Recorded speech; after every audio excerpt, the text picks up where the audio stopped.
उद्या जर कधी म्हणजे याच्या पुढे जर कधी त्या मुलीच्या आईला, तिच्या वडिलांना, त्या मुलीच्या भावांना, त्या मुलीच्या आजीला, मामांना जर केसालाही धक्का लागला आणि उद्या जर काहीही झालं तर त्या मुलीच्या मावस भावांनाच दोषी ठरवल्या जाणार आहे. आणि त्या मुलाच्या आत्याच्या मुलाला, ज्या मुलांनी त्या मुलीला किडनॅप केलं त्या मुलांना आणि त्या मावस भावाच्या आत्याच्या मुलांना, त्या मावस भावांनाच आहे ना दोषी ठरवल्या जाणार आहे.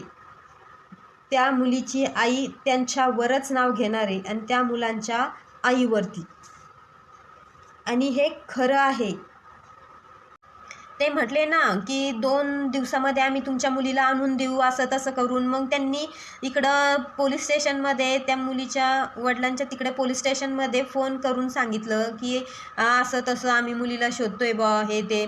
तर त्यावेळेस त्या मुलीनी तिच्या वडिलांना फोन केला आणि तिच्या वडिलांनी ज्यावेळेस त्या मुलीला विचारलं की तू असं पोलीस स्टेशनमध्ये का लिहून दिलं, तुला काय त्रास दिला होता असं तसं, तर त्या मुलीनी क्लिअर सांगितलं तिच्या वडिलांना रडता रडता की पप्पा मी असं काहीच लिहून दिलं नाही की जे करून माझ्या आईवडिलांना त्रास होईल, तुमच्याबद्दल मी असं पोलीस स्टेशनमध्ये काहीच लिहून दिलं नाही असं स्वतः त्या मुलीनी कबुली दिली. तिच्या वडिलांना आणि तिच्या भावांना सुद्धा तिने कबुली दिली.